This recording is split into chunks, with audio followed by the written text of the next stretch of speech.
I want to thank you all for inviting me and making this resource available to Dallas job seekers. It's a great resource. As you all said, my name is Mitch, and I'm the lead career coach with Career and Financial Services at JFS. JFS is a nonprofit community agency that provides accessible wraparound services that promote self-sufficiency and well-being to the greater Dallas community. I have to put in my 2 cents worth about the agency for whom I work. The pandemic has affected the lives of so many people in so many profound ways. I want to tell you that Jewish Family Service is here for you all. And we're here to assist the community and the individuals and couples and families to help them with the challenges that they face today. You know, for people facing food insecurity, JFS provides drive-up curbside assistance. And that's on Thursdays from 9 a.m. to 11 a.m. at our building on Arapahoe Road. And when relationship and emotional challenges arise, you know, you can rely on JFS to provide child and adult counseling services. And for older adults, we have services available for counseling and kosher meals delivery, just to name a few. And our Career and Financial Services program staff, we provide expert tools and knowledge and guidance you need through one-on-one coaching services and training seminars. So just email me and we'll send you the training schedule along with instructions on how to register for those training seminars. My email address will be provided at the end. And you can also jot down the JFS phone number to contact us about any of our services. So I'm going to share my slides with you today.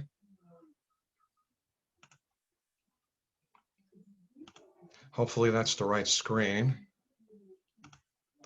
Can you see my first slide?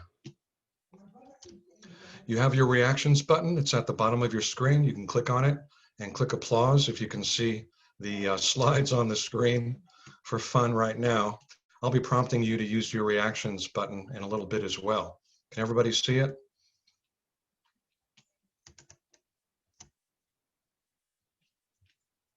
Got it. Thank you. Thanks, Joy.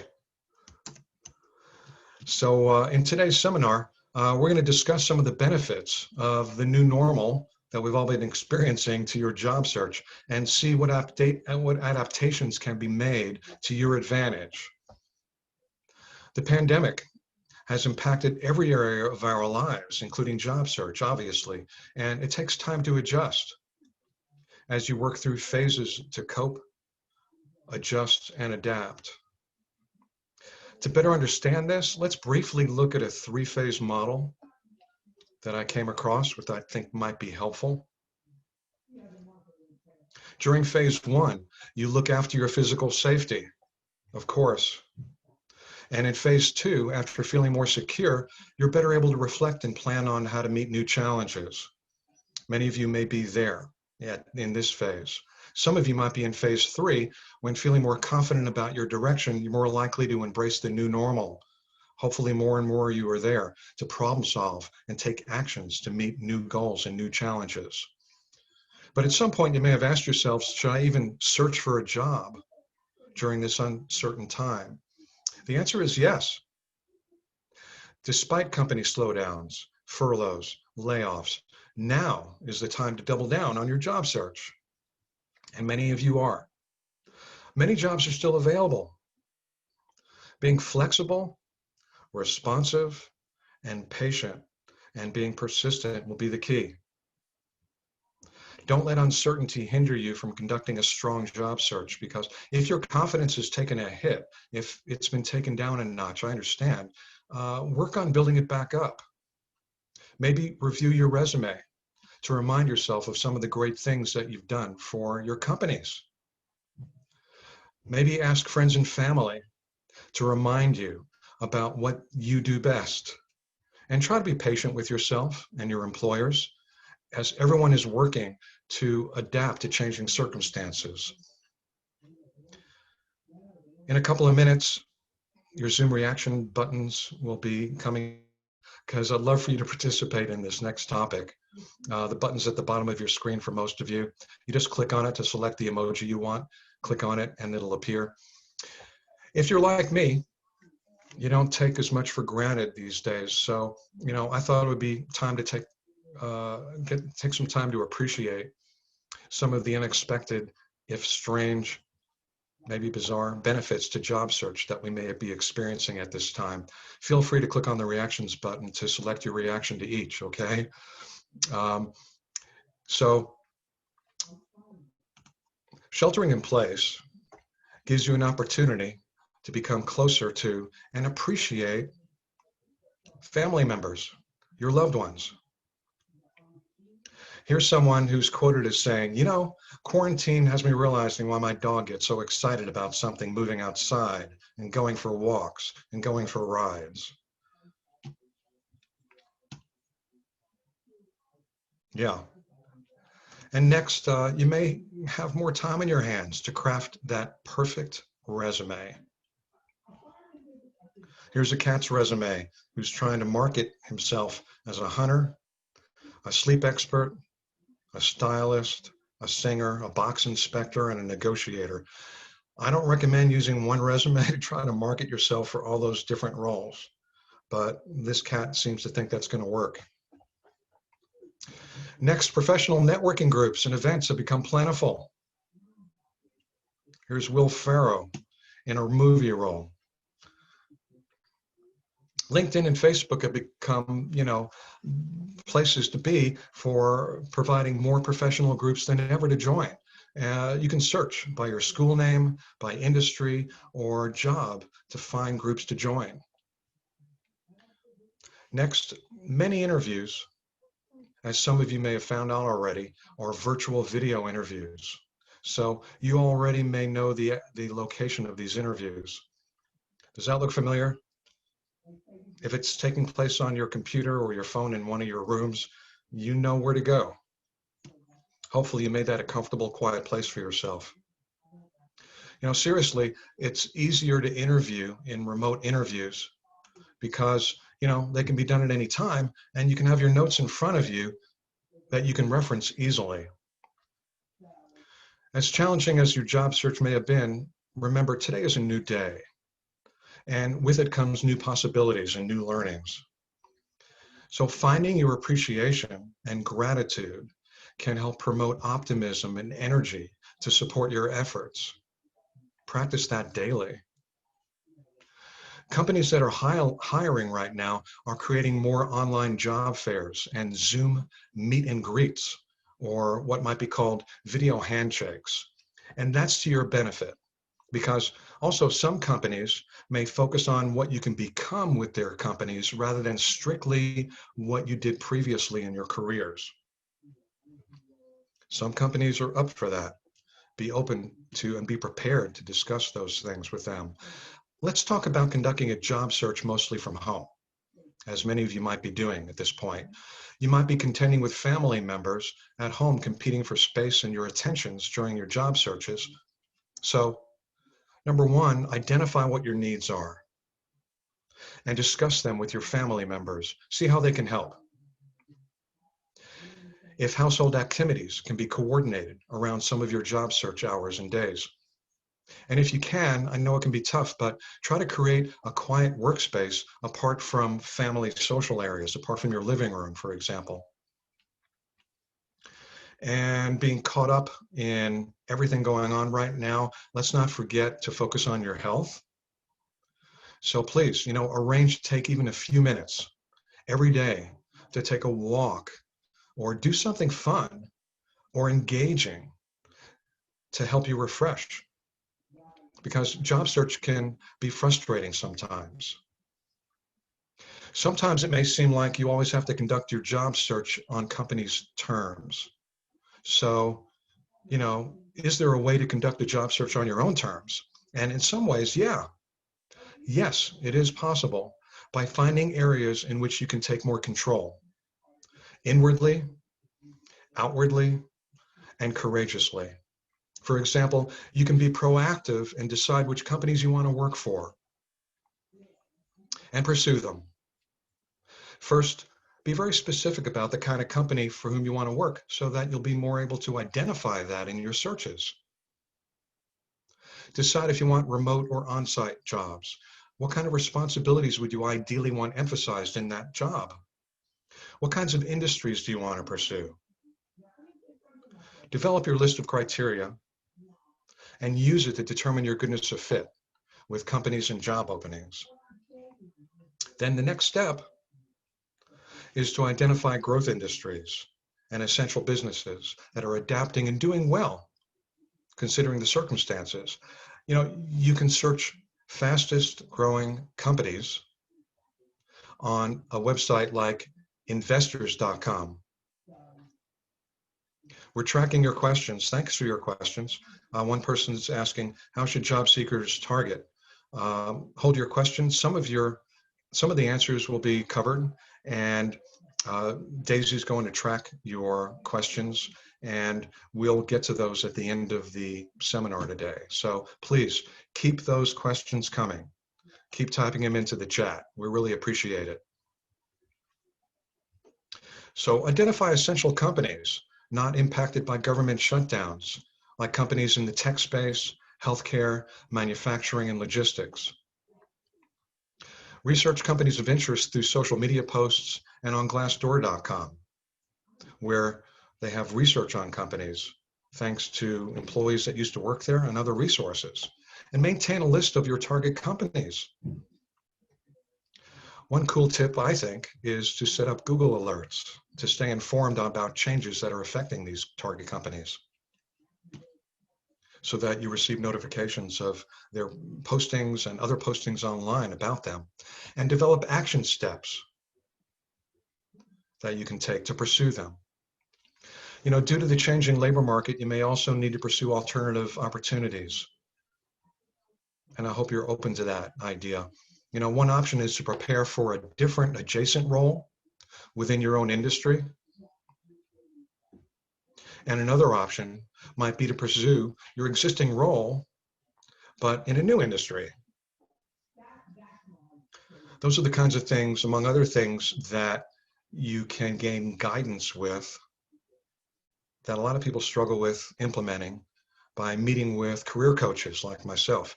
Our career and financial services team are great. Any of them would be glad to help you. That's my mini commercial in the middle of the seminar. Also consider gig work or freelance jobs as bridge jobs until you get the job that you want. Upwork, Freelancer, and Fiverr are 3 online platforms for this kind of work, so consider that.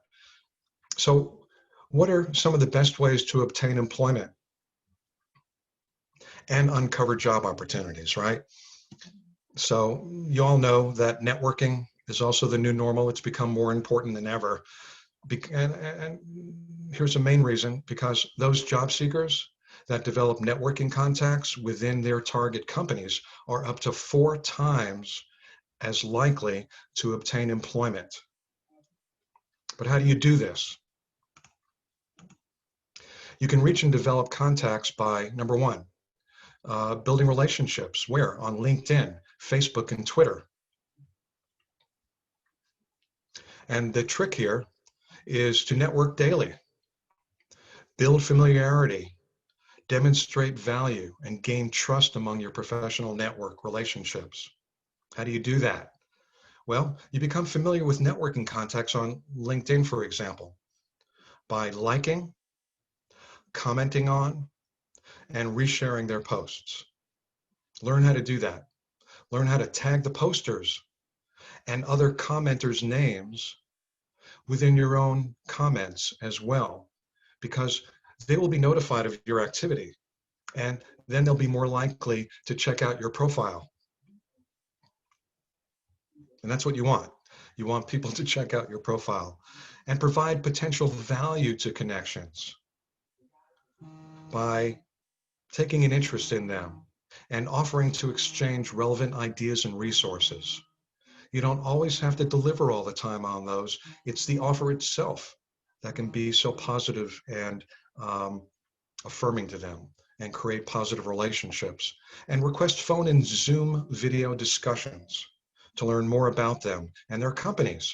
And after a few exchanges, request advice about how to work with their company. And if appropriate, ask for an introduction to someone inside their company. Job seekers have different approaches to networking, but from my experience, these strategies can benefit everyone. But if you need to adapt networking to fit your personality, here are a couple of ideas. You know, if you're a shy networker, like I am, network with your existing contacts, existing friends, and ex-work associates with whom you may feel more comfortable. And then ask for referrals and network with their referrals as warm leads to pursue. And so, you know, if video chat seems daunting to you, conduct networking online and then follow up on the phone. And that's a good to this whole thing. For outgoing job seekers, you know, after reaching out to existing and new contacts online, invite them to video or socially distanced chats if you're comfortable with that. And if the local guidelines permit. And by doing so, this can help develop these relationships more quickly. I hope you're taking notes.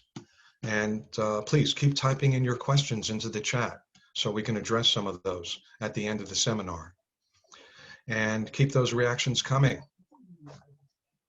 Let's cover some ideas for how you can adapt to today's job search. For one, improve your employability by improving your qualifications. Sometimes that can be done fairly easily.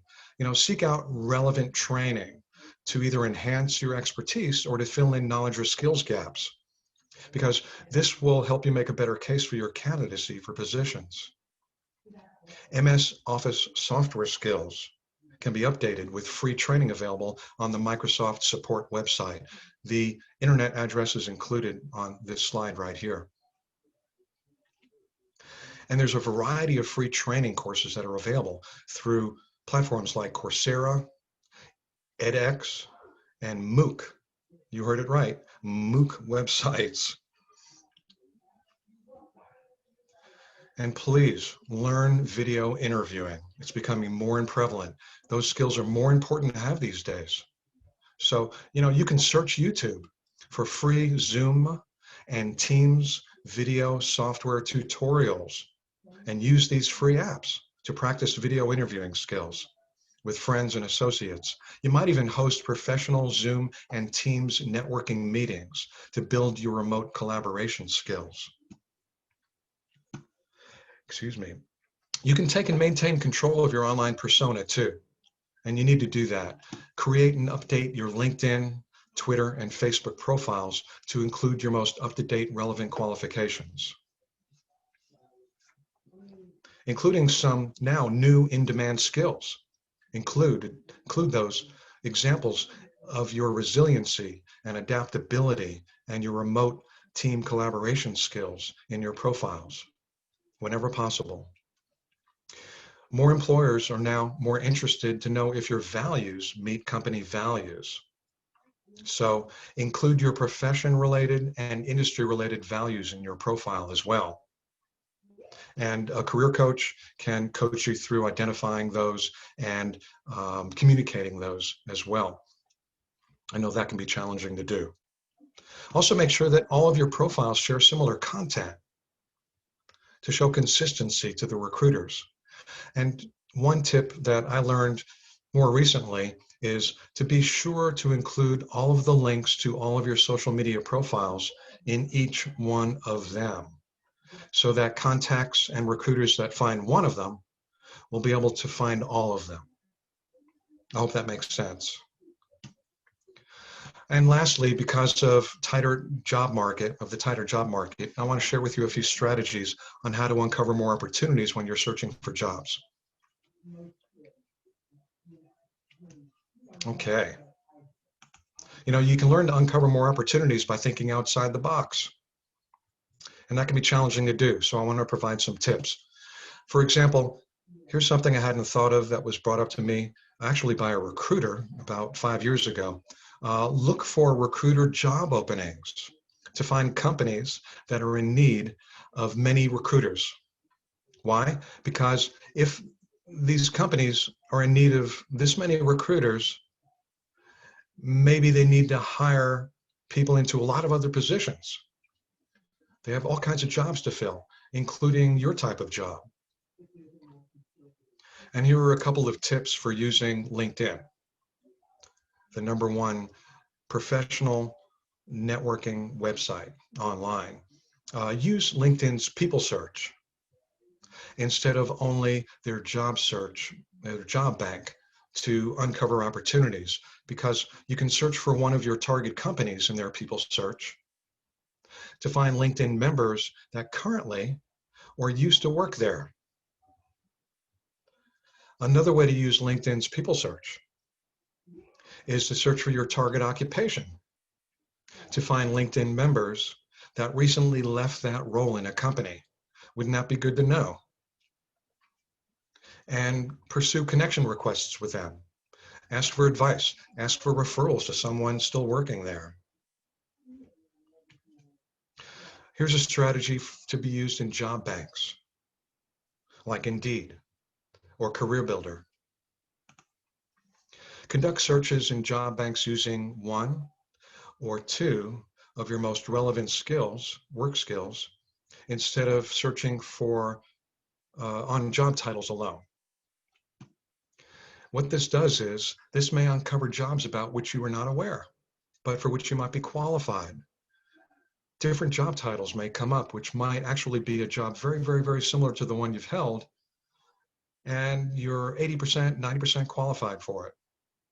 It might take some digging to dig through several or more pages, but it's a great way, potentially, to uncover jobs that you never would have thought of for which you're qualified. This is my last slide. And so today we've looked at how the pandemic has shaped job searches and hiring and several ways that you can adapt to improve your job search and land a job.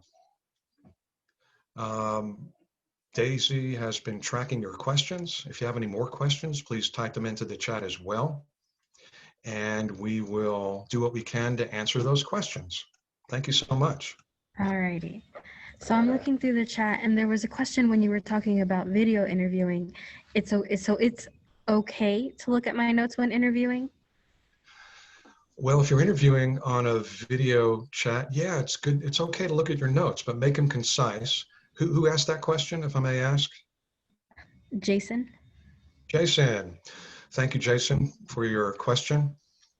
I've done that. Actually, I also did that in an in-person interview. And to tell you the truth, I did that when I interviewed for the job that I have today with Jewish Family Service that I was hired for 24 years ago. I actually wrote the names of my short story interview answers, my top 5. I named them and put just the names of those short stories at the top of a legal pad, along with the names of the people involved in the interview, their job titles, and I took some notes on my top 5 skills that match their needs. And I referenced it after almost every interview question. The trick here near the beginning of the interview is to add to your note taking. Make this a consultative approach to interviewing, no matter where it's taking place. So after you've answered their first question or two, return the favor and ask them something like, tell me, what are the top 5 things you look for in the candidate that you're going to hire? And do you mind if I take notes? And then do. And they'll almost always say, sure, that's fine. And they'll almost always give you 2 or 3 of their top 5. Ask for 5 and you might get 3. Ask for 3 and you may only get 1.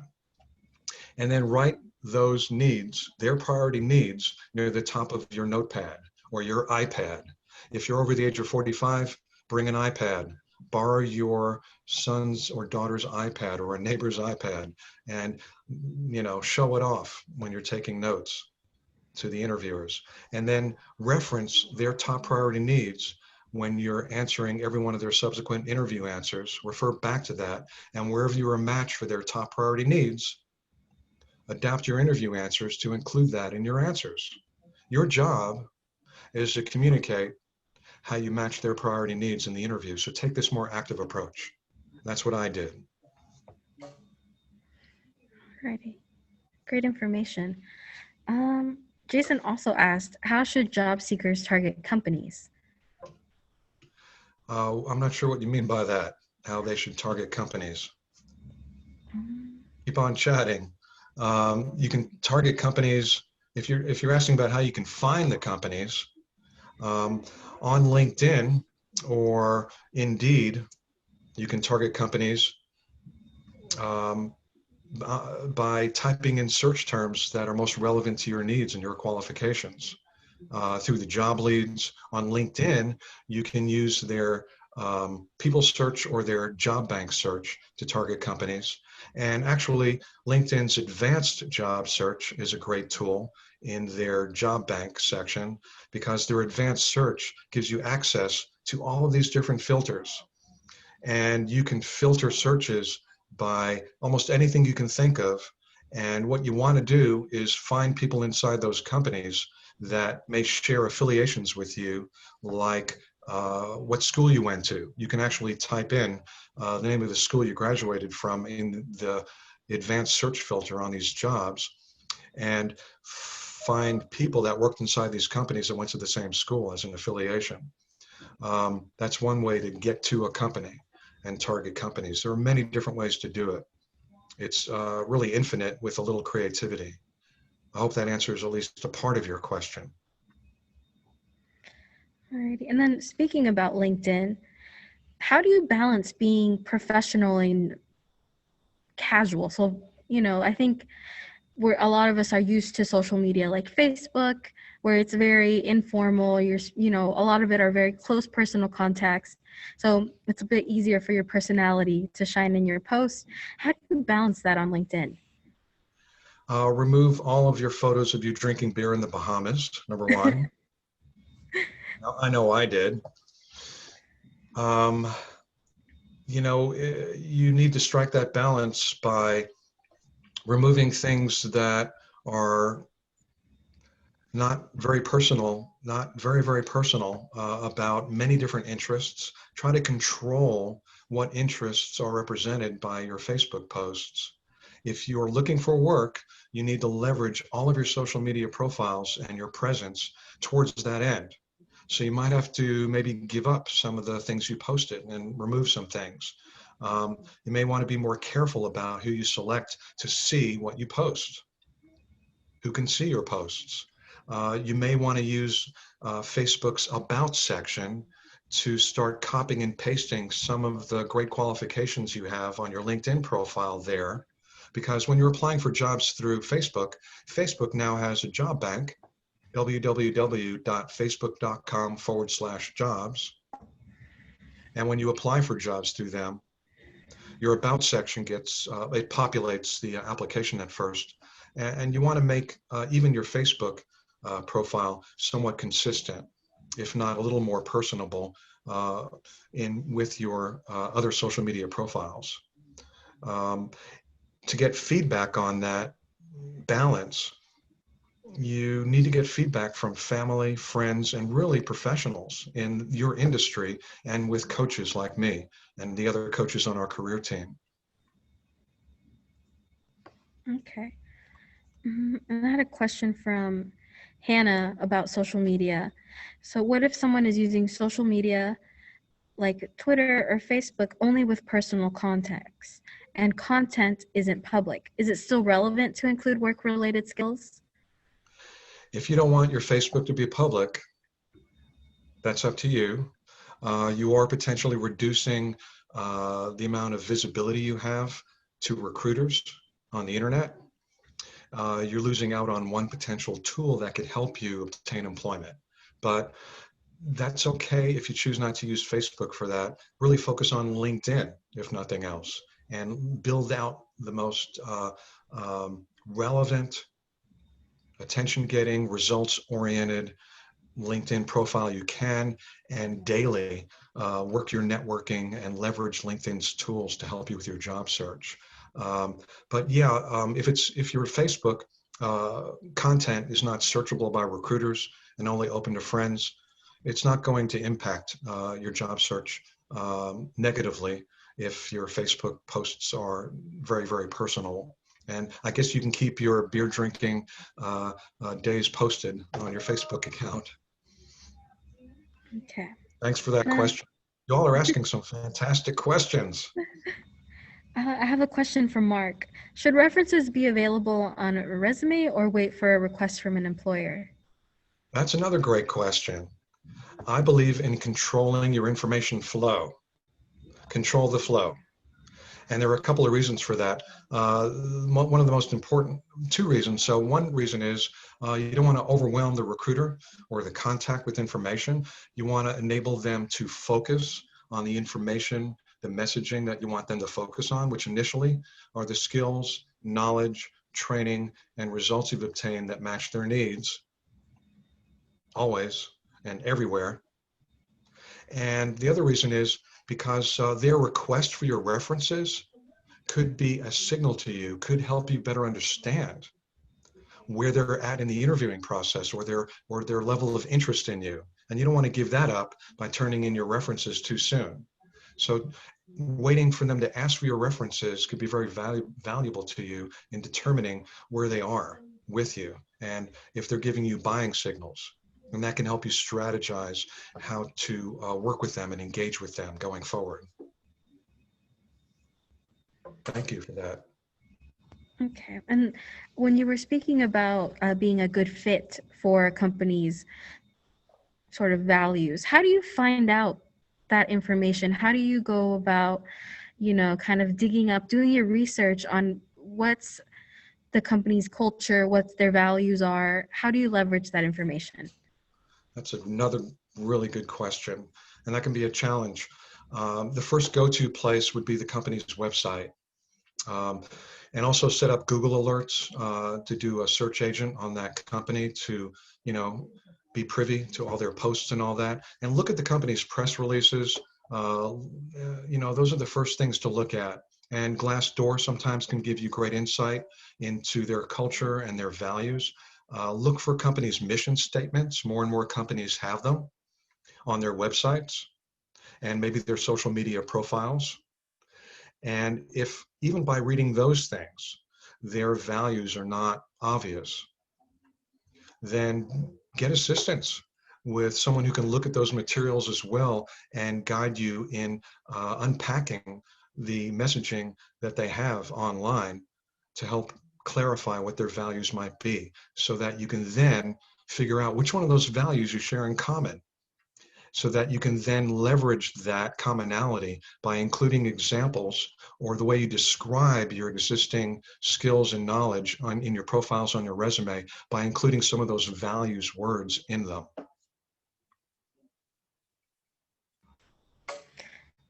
Okay, thank you. That was really helpful. I have another question from Hannah here in the chat. I know Sure. that after an interview, it's a good idea to follow up with a potential employer. What if you never hear anything back from them? Should you follow up again or just accept that they've moved on? Oh my gosh, never accept that they've moved on. Never. It's like a bad breakup and you're still holding on, but not with all the angst, please. So never assume anything.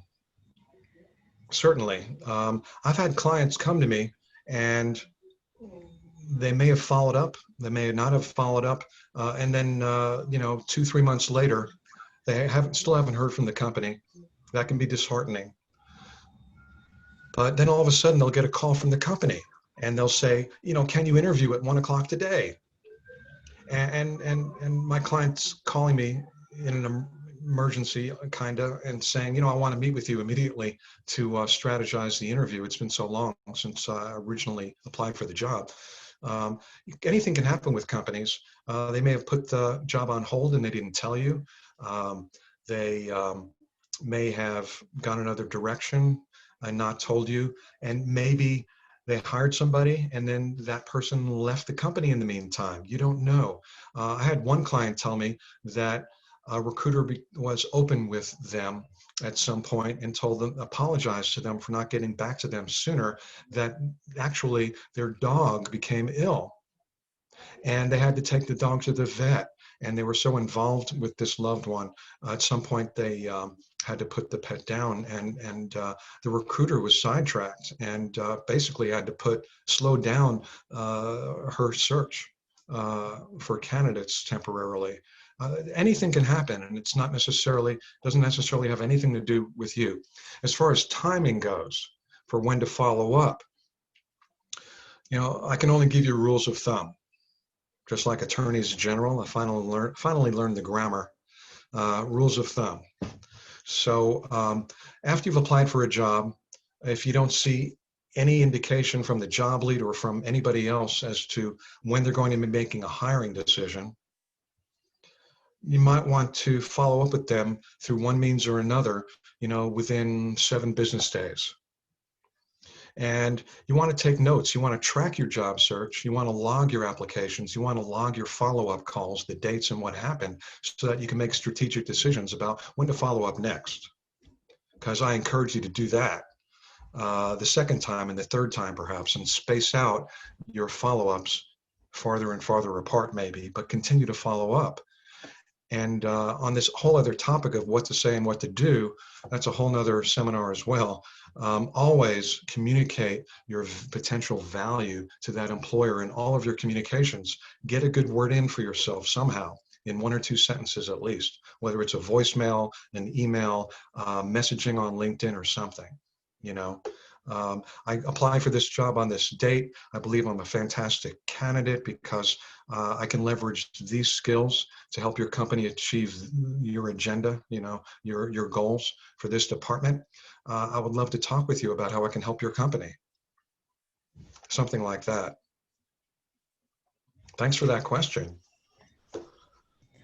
That was a great question. I've definitely heard of people, using notebooks or even Excel spreadsheets to track, because usually when you're applying to a job, it's usually more than one at a time, and you're making multiple accounts, so always want to keep track of like where you are on that timeline.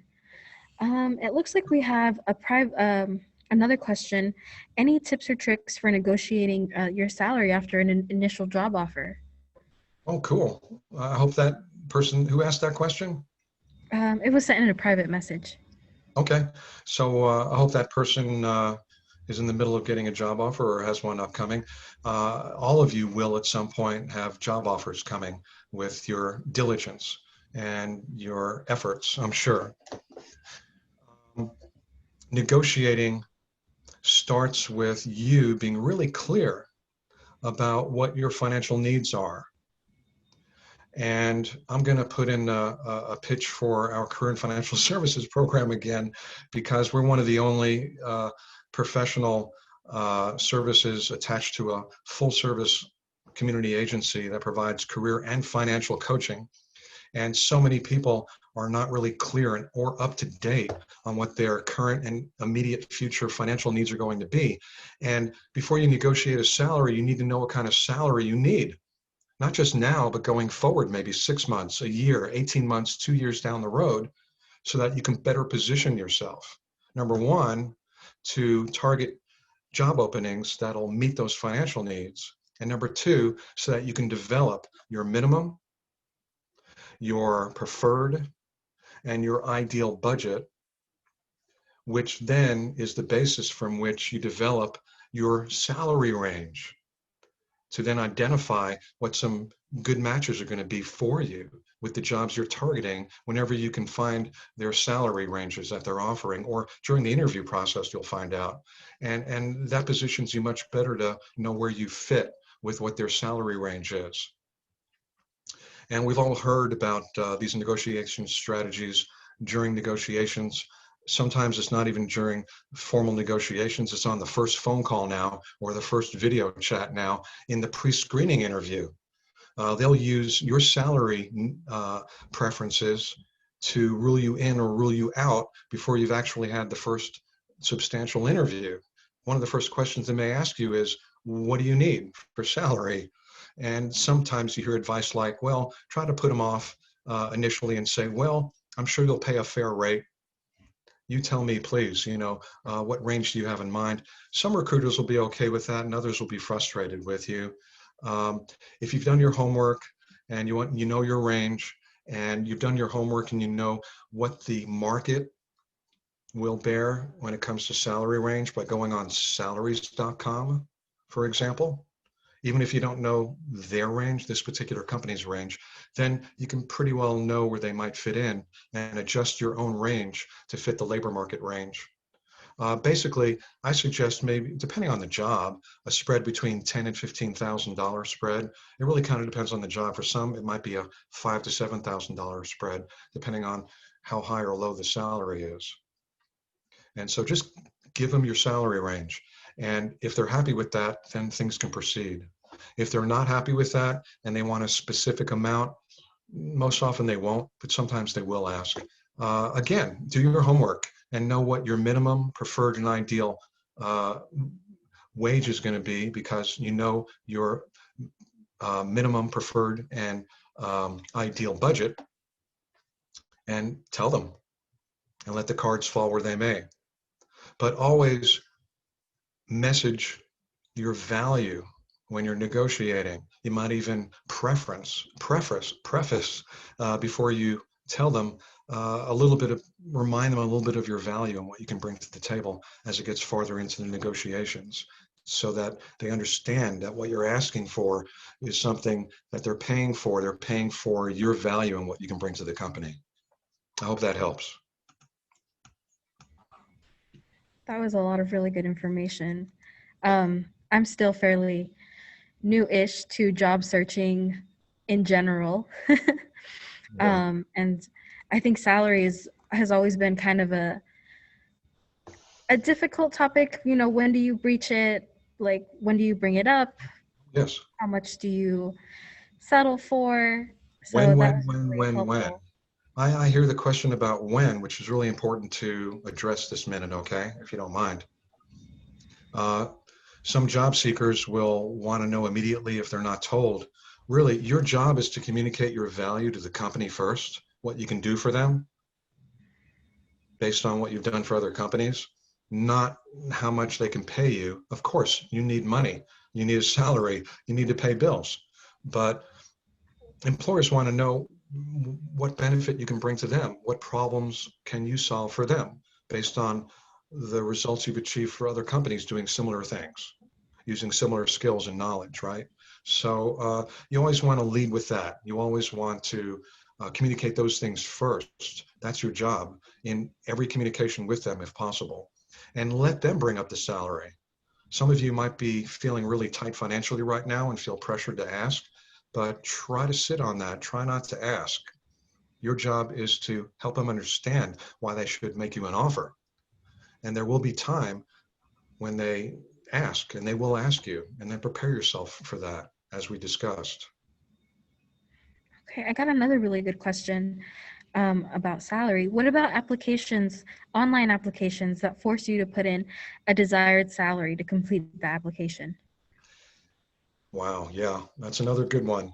Y'all are coming up with fantastic questions, and they're about the entire job search process, because we've covered so much of it today in different ways, some strategies and tips about what you can do to take control. When it comes to these job applications, you don't have that kind of control. They're asking you to accommodate them and type in what their applicant tracking system fields allow. And more of them are becoming more and more finicky. And it used to be you could type in text into a salary request box, and you can type in TBD, to be determined. Years ago, sometimes people would do that. Today, it'll give them an error message because you need to type in an actual number. Again, when it comes to salary, it really goes back to what we discussed earlier. Do your homework with what your financial needs are, your minimum, preferred, and ideal. We have coaches that can help you identify that in our services. And do your labor market research and understand what the range is using salary.com or another website like it. You know what your needs are, you're more clear about the labor market, and make a judgment about if there's no salary in the job lead, for that application, then use the judgment you can make based on the research you've done and go for it. Type in a number and cross your fingers. That's the best you can do. I hope that makes sense. Okay, so it looks like we have about 9 minutes left. If anybody has a question, go ahead and type it into the chat. If you would like to unmute, you can raise your hand and we'll unmute your mic if you want to ask a question that way. I will take this minute to promote some of the library's resources. Mitch mentioned earlier that you can I just blanked. You can use this time to expand your skills. The library has lots of great resources. We have access to lynda.com, and they're very similar to LinkedIn Learning. I think LinkedIn just took over Lynda, so they have some of their stuff available. But if you have a library card, you can make an account and you can do all kinds of things on there, from, you know, intro to graphic design, Excel skills and things like that. We also have a newsletter that you can sign up for. We send it out every week. We'll have some great resources. Yeah. We have job listings, our upcoming meetings, local resources. And the library is also on LinkedIn. If you want to start an account, follow us and get updates on all of our upcoming programming. And I'll drop that link in the chat as well. And then I will send a email after this meeting. I'm going to include the recording, some of the links that we have, links to JFS and their services. Any other questions? Anybody want to unmute? Now is the time.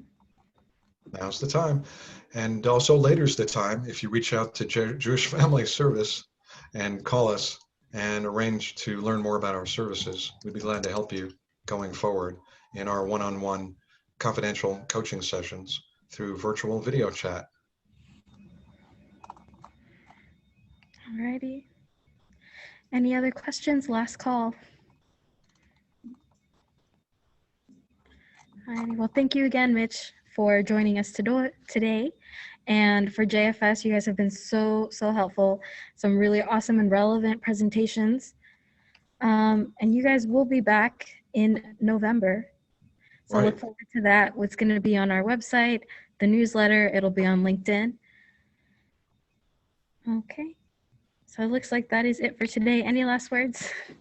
Thank you so much for inviting me. Thank you all for your fantastic questions.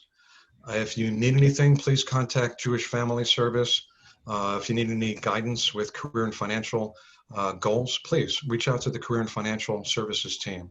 I really appreciate your participation today. Thank you.